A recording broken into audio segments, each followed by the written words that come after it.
Hi, friends. Thank you for joining us today on Food for Thought. My name is Sunil Chandy. This is a ministry out of Christ Episcopal Church, and we thank you for being with us today. Today we have our live programming, and it's with our continuing guest and of our show, Sharon Younkin, and Sharon has a wonderful guest that she's going to introduce to us, and in particular about how this guest is dealing with the COVID crisis and the crisis and how to re-engage back into the work that we're all called to do.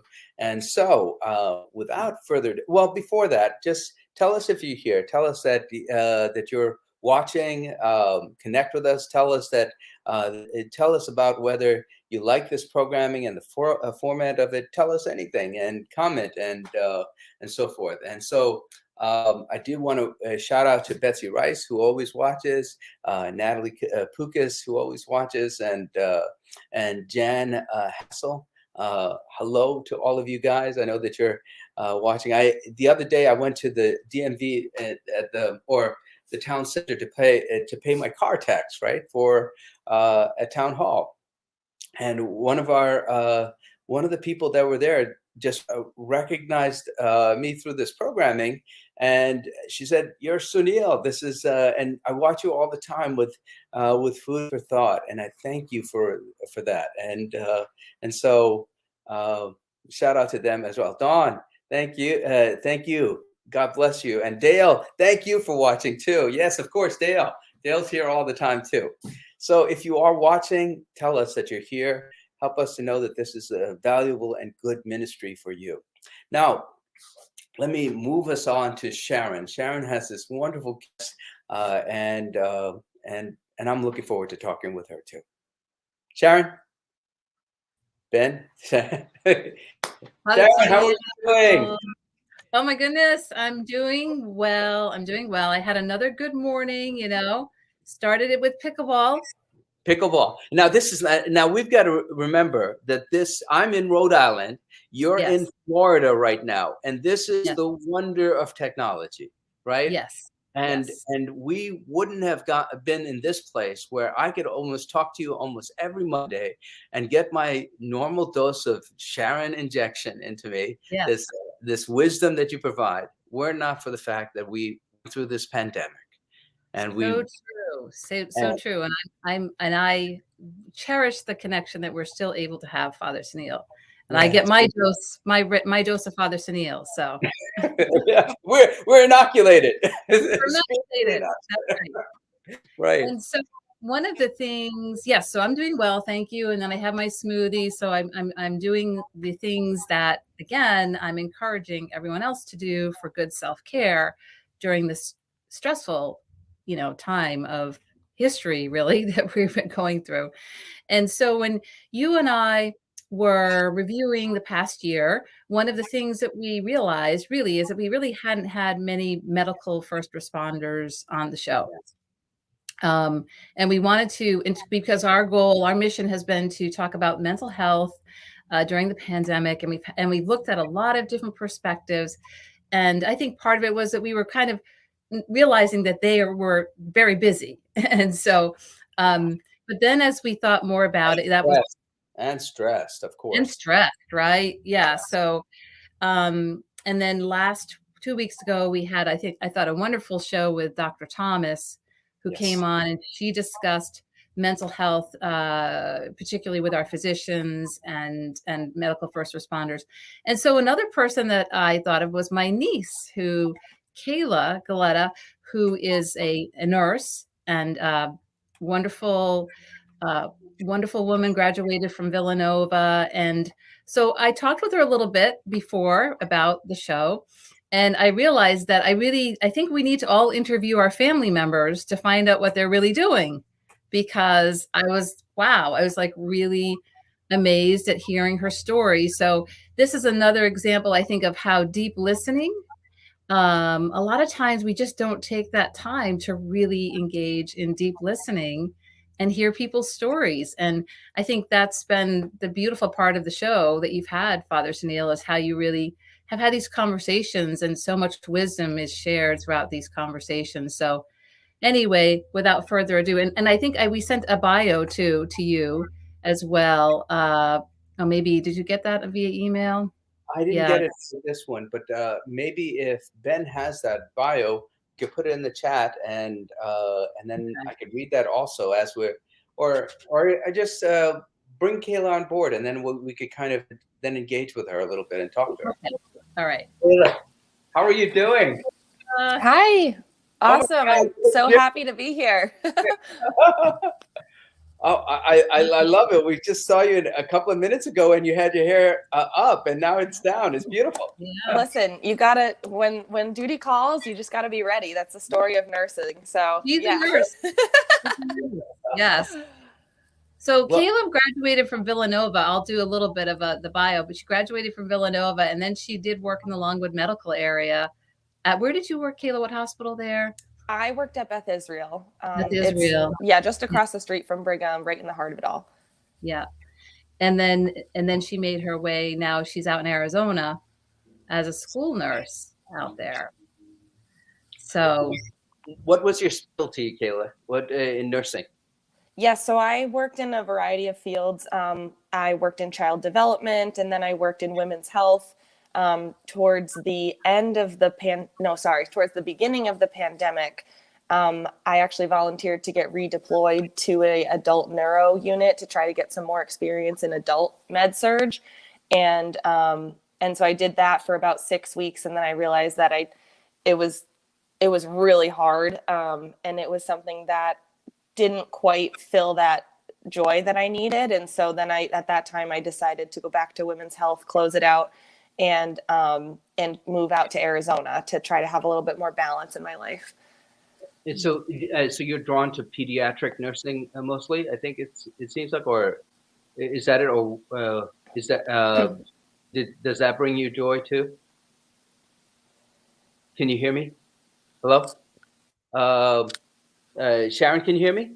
I can hear you, Father Sunil. Yes. Kayla, can you hear me? Kayla?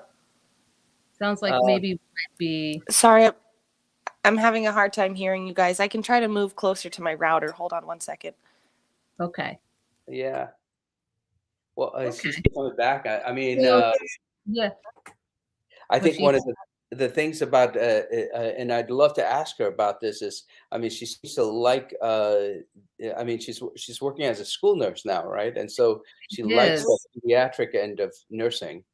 Yes, she definitely likes working with children. She's working as a school nurse out in Arizona. I believe it's a school that's connected to Arizona State University. And so she was out there for most of the pandemic, I believe. So going through all of, having a really good understanding of what parents and families have been through during the pandemic in schools. Yeah. And so also like having to be the person to make the decisions about how to navigate the pandemic, which was a big job when you think about it. And working with different, very diverse populations. And so she, it sounds like, yeah, that she found a lot of joy by being able to do that. And here we go. Hey. Hey, Kayla. We're practicing. Hi, sorry about that. No worries. Oh, that's okay. That's all right. Does it work better? Can you hear us better? Yeah, I can hear you. Could you guys hear me? Yes, we could hear you. Oh, yes. okay. Sorry. All right. Okay. No, so, you're great. Like, and as nurses, you have to adapt to things. So you're doing it, which is great. She's had to adapt so much. I was just telling Father Sunil and our audience about how you've been, I think, the fearless leader out in your school community and helping them navigate the pandemic, the children and the families out in your school. Yeah, at my school in particular, when I first joined 2 years ago, they said that very often they'd never had a nurse who held such a leadership position as the way that I do. And so it definitely took a lot of, I had to network a lot. I had to really get to know my team, get to know my teachers and my administration. But the pandemic was affecting everybody. And the teachers who I was working with, they've never had to really think about public health before, unless it's maybe lice in the classroom or something more routine and kind of mundane. And so now that this pandemic was really impacting every single person, they were looking to me for guidance. And me being a first-time school nurse, I didn't know much about school health, but I knew a lot about COVID. And so that was no problem to me. I just jumped right in, and I really tried to help be that voice for the teachers that they could come to, and then also that voice to advocate for the things that they wanted and needed on behalf of them to the administration. So definitely a new, different type of nursing role that I jumped in right away. You know, one of the things here in Rhode Island that I know that we struggle with, especially with the school system, is and some of our parishioners are heavily into the politics of this particular moment with the school board, trying to figure out mask mandates, what's healthy, what's important for the kids, what's important for the teachers union and the teachers to keep protected. And so do you find that same kind of conversation, and it's a difficult conversation, do you find that same thing happening in Arizona? Yes, definitely.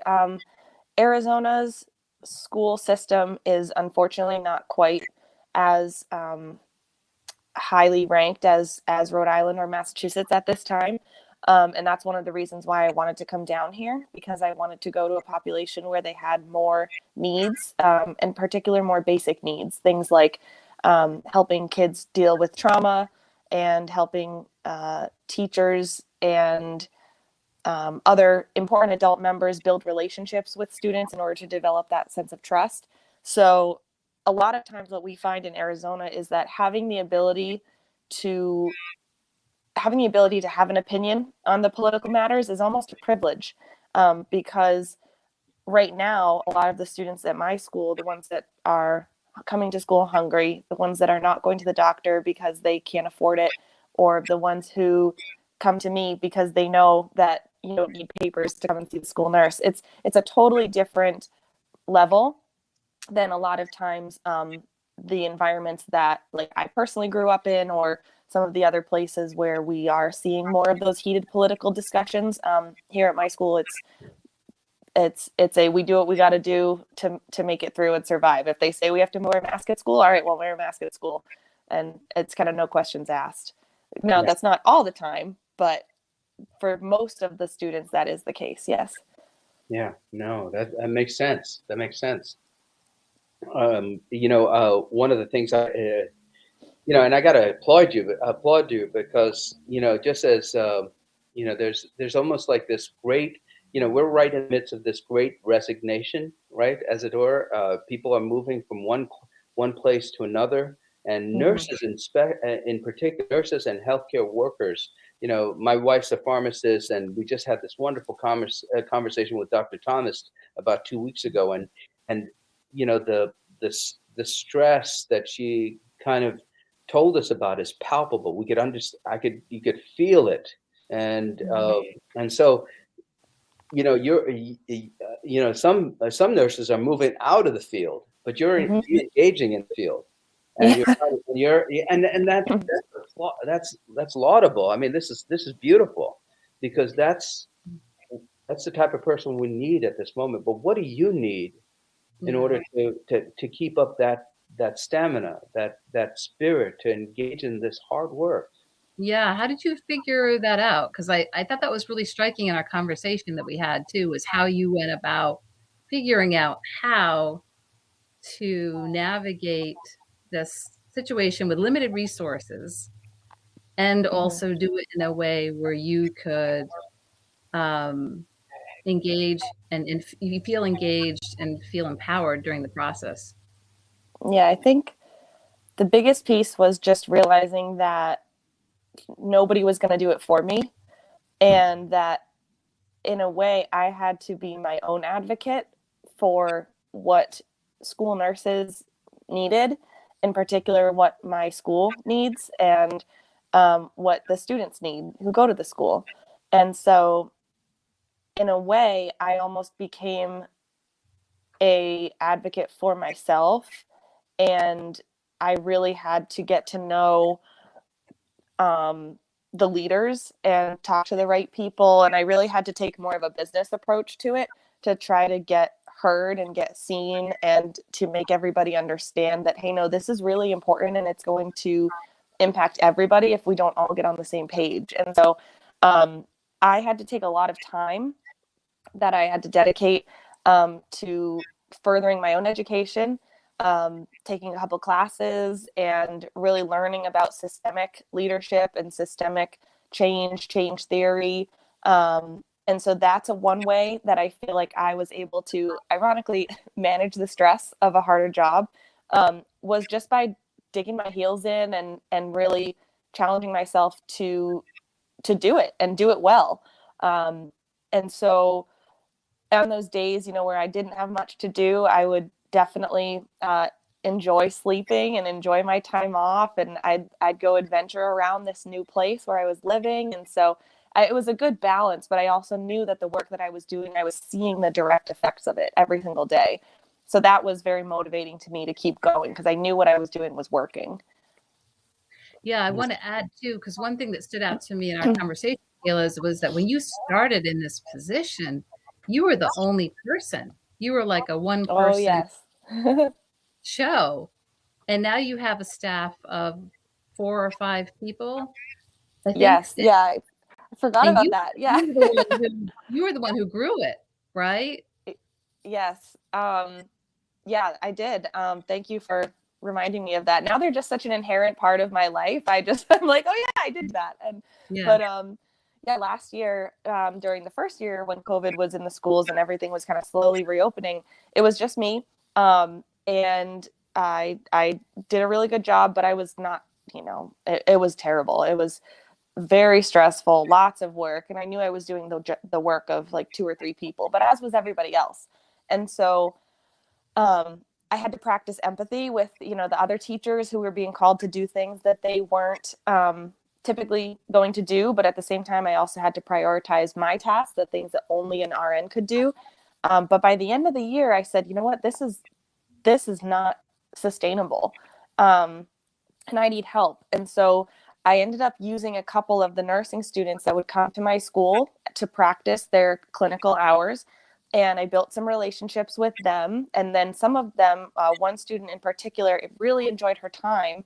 And she ended up volunteering to come and work with me over the summer during summer school. And so then she did such a great job. And I was kind of a mentor to her. She did such a great job that I advocated to my principal. I said, hey, what if we brought Lizzie on board, like as a full-time assistant to me, and we could pay her, that would be awesome. And she said, yeah, totally, let's do it. And so then the health assistant role was made. And Lizzie, between the two of us, gosh, I have no idea how I did it last year without her, but we've been able to accomplish so much more. And in terms of COVID in particular, I've developed another role, the health office clerk, and that person, all they do is COVID, and they're part-time. They can be in person or remote. And so that is a great business option to also help save some of our resources and be a good use of our funds from the government funding that we get for COVID money. Every school gets a certain amount of COVID money. And so I said, well, I think this should go towards a new role. And so now Lizzie and I are able to do things that are much more specific to our passions and to our skills. And we have Eric Romero, who is just a godsend as well. He has taken all of COVID off of our backs, and he joined the team probably like 5 months ago, maybe 4 or 5 months ago. And then we have a third-party staffing agency as well, who I brought in to help us with COVID testing. And we have a CNA and another RN. And all they do is test the kids with the COVID swabs, and then they process the tests. And so they've become a part of the ASU Prep family as well. So yeah, there's now myself, Lizzie, Eric, Dan, Patrick, and we have one more, Mindy. Mindy is my volunteer from the public health department, and she's incredible also. She's kind of our administrative assistant. She helps us with like scanning, charting, documenting things, calling families, all the relatively mundane tasks that she always does with a smile. So shout out to all of my team. They're all absolutely incredible. And I don't know how I would be able to be smiling and sitting here and doing this if it weren't for them. Hopefully, that's beautiful. Sharon, this kind of reminds me of some of the things that we've been talking about over this year. And I think, Kayla, you've done this, is you've really leaned into this challenge. Mm-hmm. And I was, that my previous question about what keeps you buoyed up and encouraged to do that. My sense is that you, in the leaning in, you were learning, you had a passion to learn about leadership, about this situation, how to connect people, and also I could just sense some of your on coming through you in terms of the empathy and being able to kind of really connect with people.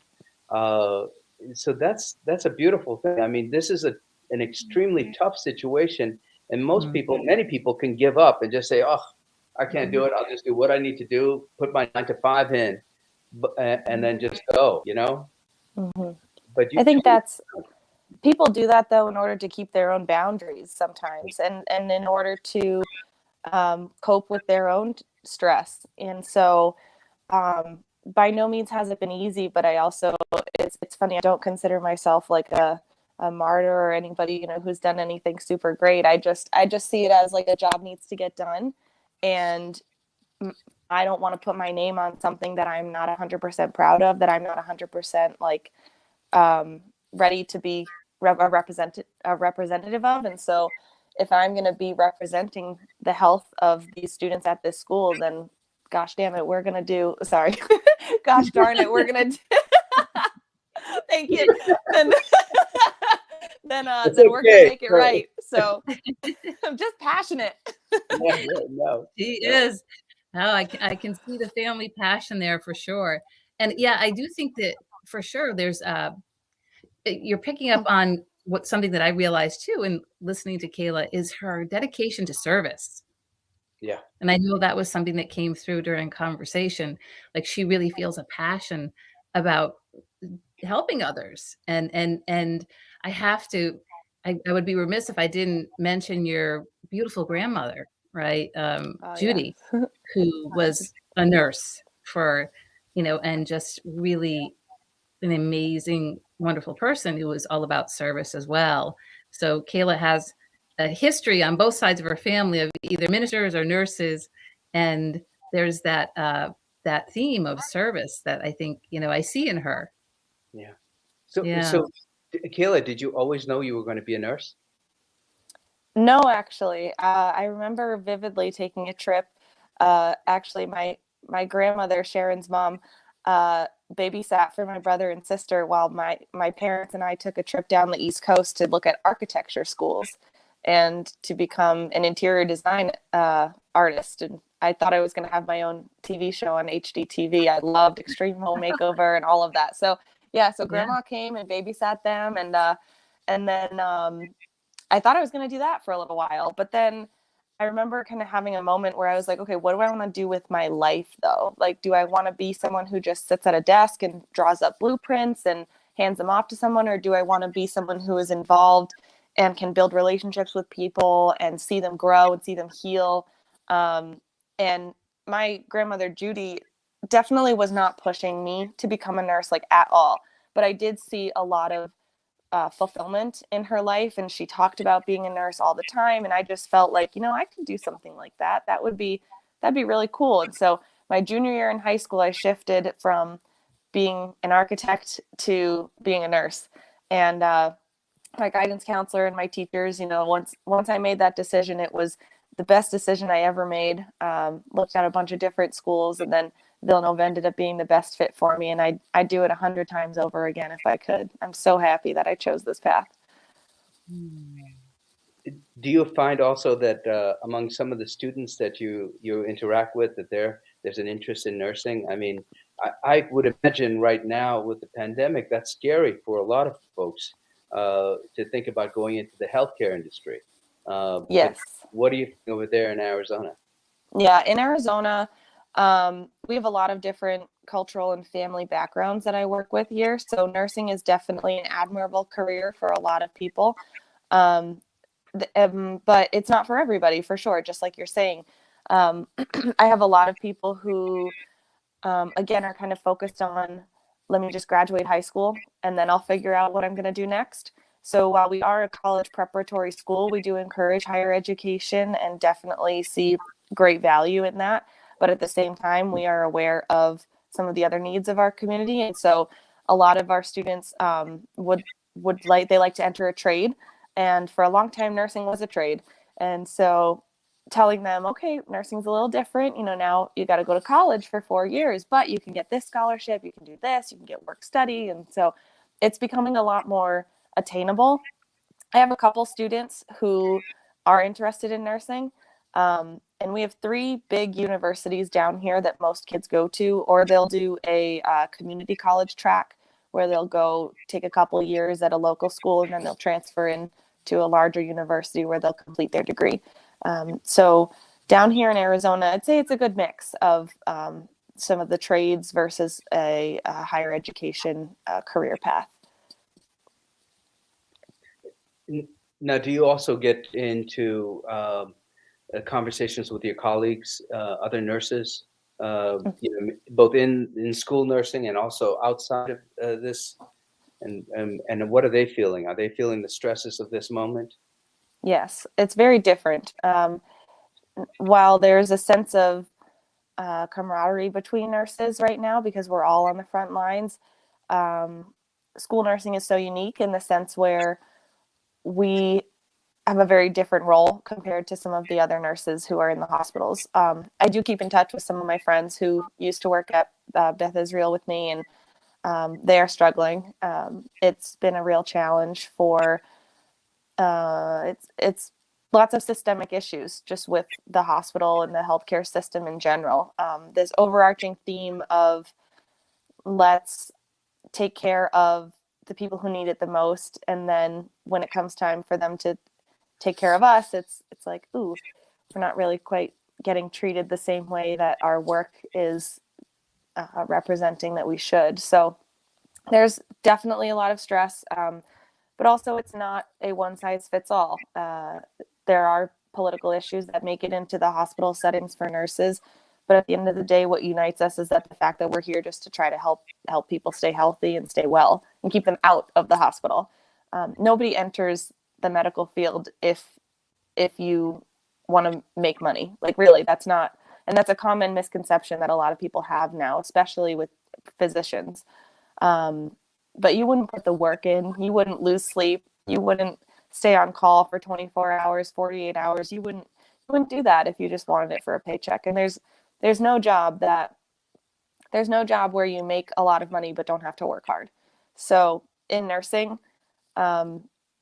we're working really hard. Everybody is. And so right now we're kind of getting a little tired. We're like, okay, it's about time we start getting the respect that we give and really starting to see the tangible benefits that we are contributing to this community. Healthy people make healthy families, healthy kids, and which ultimately help healthy generations down the line. So it's frustrating. But I think I do have faith in the system that, what will be in a lot of senses, but I also think it doesn't just happen by wishing it to happen. You have to have movers and shakers. You have to have people who are willing to ignite the change and speak out on behalf of other people and in a respectful way and make moves. So that's what I'm trying to do down here in Arizona. Is I'm just trying to help advocate and help educate the greater population about what is possible and what we can do and what we do need, and whether that means connecting with other nurses, other teachers, or the kids, kind of doesn't matter. So, yeah. As a church community, part of my church, Sharon belongs to Christ Church here, and we're trying to see how we can help the world. And part of what is it that we could do for healthcare workers like you? I mean,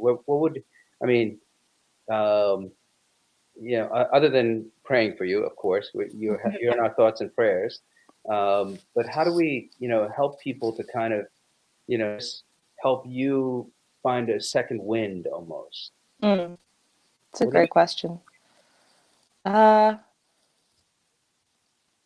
think just being kind and being respectful of our work, like not being so quick to, like in my role specifically, people often think that I'm just trying to force people to do things, keep the masks on, and make their lives miserable. I'm sending their kid home 100 times, and that's truly not the case. It's really just that I'm following the guidance of public health, and I'm really trying to look out for everybody as a community. So I think maybe just continuing to practice patience and empathy as best you can would be the first request. But then the little things are always nice, like little cards, little sticky notes. We do this program at my school called Sparks of Kindness, and our mascot is the Sparky Sun Devil. And so we do Sparks of Kindness, where you write a little positive affirmation or a optimistic message for somebody, and then you put it on their desk. And it's just kind of a little way to get that second win and keep everyone going. So that's very nice. From a community's perspective, I think volunteering your time is very helpful at the schools. We're all short-staffed, so if anyone wants to come and do lunch duty for me, from Rhode Island, come on down. I'll take anyone to come watch the kids during lunch. That'd be awesome. Kayla, you are really good about recruiting people to help. I know. You never know. Be ready. You might get a call. Yeah, no. Arizona, I'd love to visit it one day. It's beautiful. It's a different kind of beauty. It's beautiful. There's no water, so I certainly miss that about Rhode Island. Oh my God, I miss that. But yeah, it's beautiful. The desert is so resilient. And actually, I remember moving out here and thinking it was a beautiful metaphor for where my career was going to be going over the next couple of years, about how I always thought the desert was going to be just like Aladdin, with the big sand dunes and winds and everything. And that's not the case at all. It's mostly rocks, mountains. And yet there's a couple cacti with some beautiful flowers that are coming up. And the plants, I remember taking a hike one day and just looking around and being like, these plants are a metaphor for everybody fighting right now. There's no water. There's nothing but heat, sunshine, rocks, and dirt. But plants need water to live. So these plants have had to adapt. Their leaves are cupped in a way where they can hold the rainwater when it comes just once a month, and that sustains them. And so I love being down here, and I'm looking out at my cactus right now at the window, and it's just, it's such a beautiful, different place where people have had to adjust and grow and constantly change with what life throws at them. And that's what we're doing now. So we're all cacti in our own way down here. I love that. I love that metaphor. Yeah. Kaylee, it's been a joy getting to know you, and you will be in my personal prayers, and your school system and all of your staff. I'm really grateful for Sharon that she introduced you to me and to our community that's watching. And so please know that you have a group of people that are praying for you. Thank you. I appreciate that. Yeah. And we're looking forward to hearing all the great things you continue to do there in Arizona. Yeah. Sharon, is there any, she just left us. Okay. Here we go. She's back on. Yes. Just kidding. Good. Stay on a few moments afterwards too. So we'll check back in. But no, yeah, I just so proud of her, and just really, as I said, I'm amazed at. She just represents so many of the themes that you and I've been talking about, Father Shanil, right? Her flexibility and radical collaboration, and also like a person of deep spirituality and faith, and yeah, and grow, and just growing her growth, and it's in compassion and empathy. So I just really appreciate you being here, Kayla. I really felt like I learned from your wisdom today. Thank you. It's so nice to do something different too. Like this is really wonderful in the fact that I appreciate you guys bringing to light some of the discussions that people are having, and also bringing it to a broader community to reach people like me in Arizona, and also reach out to your local community members, and just really continue the dialogue, because it's so important about mental health and finding ways to, whether you're a fighter or a flighter, but ways to respond in a healthy, appropriate way, whatever that looks like. So I'm just grateful for the work that you all do. Thank you so much. Thank you, Kayla. Thank God bless you. God bless you. Sharon, and God bless you. Thank you. This was so insightful. And again, let's continue the conversation. And then, part of me is thinking it's really important to start planning for that service for healthcare responders, first responders. I think people like Kayla who are on the front lines, they need that second wind, that wind that allows them to know that there's a spirit of love that undergird them as they move forward in their work. I agree 100%. I think that those connections that people have who are working in these different fields, whether it's from family members or the community, are so important to helping them, to sustain them as they go out and help so many others. Yeah. Yeah. Well, thank you again. God bless you. Thank And you. I God can't bless wait to get back here in this area too. Yes. We'll see. So Sharon Younkin, and also Kayla, Kayla who was with us, Galetta, and we thank God for both of them and their work that they do in the community. Now it is our time to end our program. So as we usually do, let us end with two prayers. The first is one adapted from one written by Bishop Thomas Brown of Maine. Jesus Christ, you travel through towns and villages, curing every disease and illness. At your command, the sick were made well. Come to our aid now in the midst of the global spread of the coronavirus. Heal those who are sick with the virus. May they regain their strength and health through quality medical care. Heal us from our fear, which prevents nations from working together and neighbors from helping one another. Be present with those in authority, making hard decisions. Support the medical professionals, emergency responders, counselors, and our caregivers. We ask this all in your name, Jesus. Amen. Join with me in the Lord's Prayer. Our Father, who art in heaven, hallowed be thy name. Thy kingdom come, thy will be done, on earth as it is in heaven. Give us this day our daily bread. Forgive us our trespasses, as we forgive those who trespass against us. Lead us not into temptation, but deliver us from evil. For thine is the kingdom and the power and the glory, forever and ever. Amen. Friends, go in peace to love and serve God, spread the light of Christ, the light of hope, the light of joy to the world around you. The world needs it right now.